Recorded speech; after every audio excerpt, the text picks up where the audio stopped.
Hey guys, so in this video I'm going to be continuing with the Henry VIII series, so I hope you enjoy. At this time, England was a medium-sized power, whereas France and Spain were much larger powers.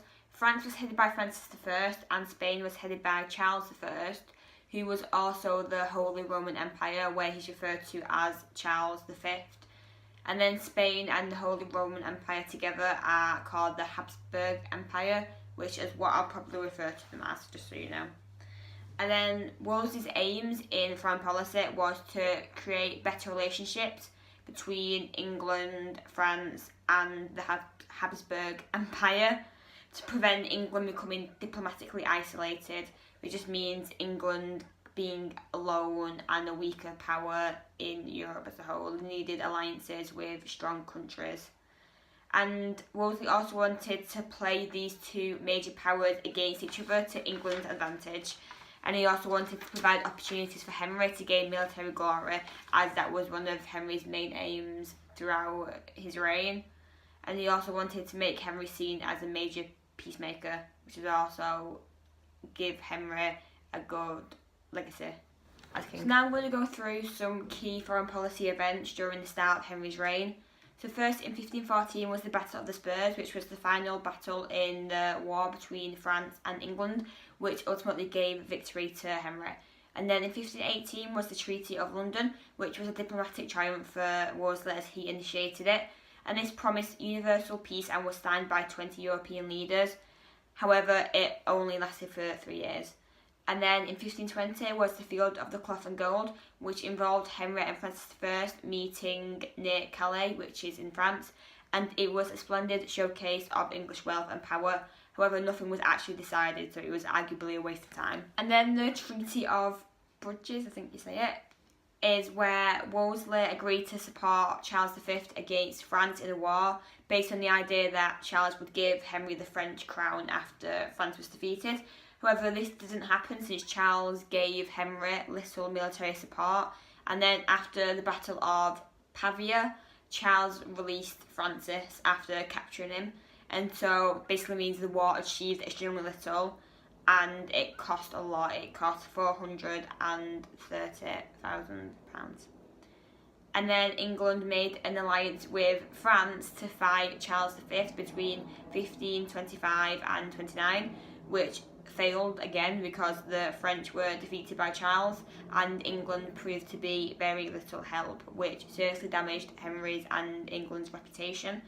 And then in 1529, Francis I negotiated peace with Charles V in the Treaty of Cambria, which left England diplomatically isolated, which is exactly what Wolsey wanted to avoid. Catherine continued to fail in the terms of providing Henry with a male heir, which looked badly on Henry's manhood and most importantly threatened Henry's succession and the future of the Tudor line.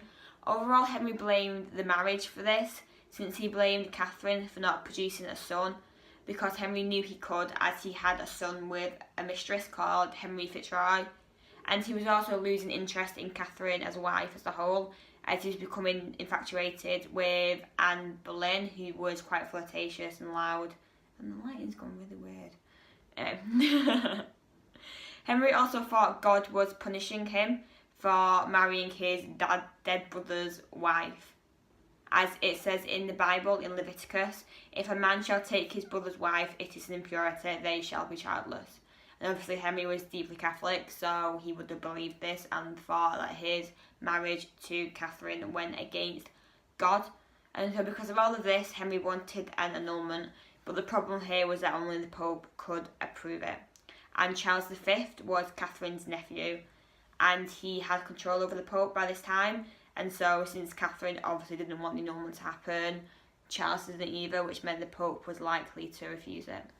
So Wolsey tried to gain this annulment by trying to persuade Pope Clement VII to grant an annulment on the grounds that the marriage went against God. However, the Pope refused this as he didn't want to offend Charles V, and so Wolsey, working as papal legate, worked with the Pope's representative called Cardinal Campeggio to look into the case. However, he purposely dragged out these proceedings so he didn't have to make a final decision, and so in July 1529, the case was adjourned without a decision actually being reached. And so, alternatively, pressure was placed on Catherine to renounce the marriage and to give up the crown and become a nun. However, Catherine refuses because she's a Spanish princess and didn't want to lose the title that she had, because it was quite embarrassing for her. And then also she was very popular with the British people and advisors, so nobody but Henry and Wolsey really wanted her to give up the crown. So now we can start to discuss Wolsey's fall from power, and there's many factors for this. So first, the amicable grant, which is the tax that we talked about in 1525, which was ultimately a disaster and ruined Wolsey's reputation as it led to a rebellion. And this meant Henry started to distance himself from Wolsey, which undermined his power and his influence over the king. And then Wolsey's reforms, a lot of them involved him annoying the nobility, basically. For example, his reforms in the justice system or enclosures, which meant Wolsey made lots of enemies at court, who were in a position to undermine his power and make him look bad to the king.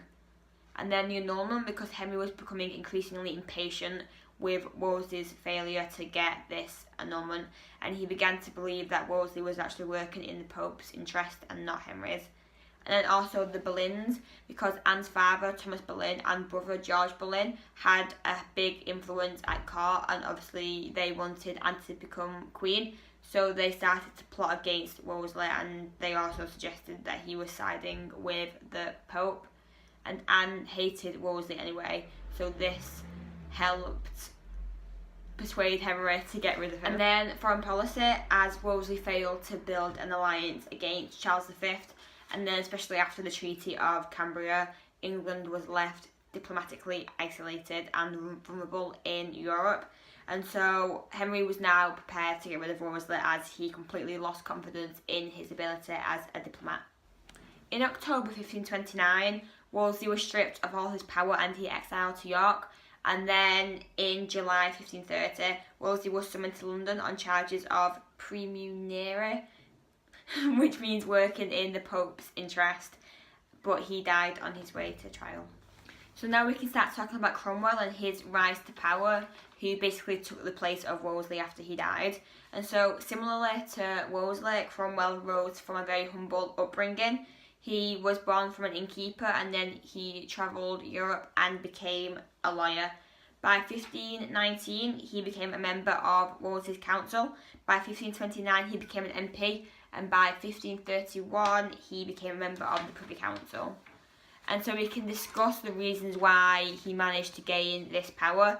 So firstly, Cromwell defended Wolsey in Parliament, and this loyalty impressed Henry, who wanted Cromwell to be disloyal to him. And also he had wit and charm, which allowed him to win supporters in court and also win the support of Henry. And then he was also very ruthless, which meant the king could trust him to manage violent tasks and do his dirty work in a sense, such as him being a key player in the dissolution of the monasteries, which we'll get to. And also he was very efficient in carrying out the king's day-to-day tasks, which was ultimately what the king needed, as he didn't want to perform these tasks himself. Cromwell's key success was in regards to the annulment, because Cromwell changed tactics from Wolsey, and he argued that the power to grant an annulment should be taken from the Pope and given to the king, which the Parliament used as its basis when passing the Act in Restraint of Appeals in March 1533, which stated England as an empire and not subject to any form of foreign rule, which basically gave the power of the Catholic Church to Henry in England. And so this made Henry the head of the English Church.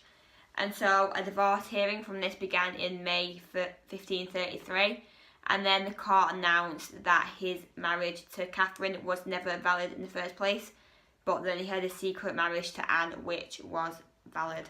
Due to his success with the annulment, Cromwell ended up gaining a lot more power. So in 1535 he became Vicar General, which gave him power in the church.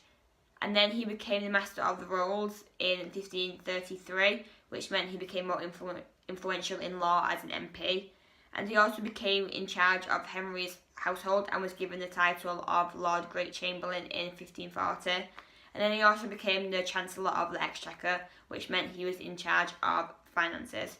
And also he gained a senior position in the Privy Council, which became known as the Lord Privy Seal in 1536.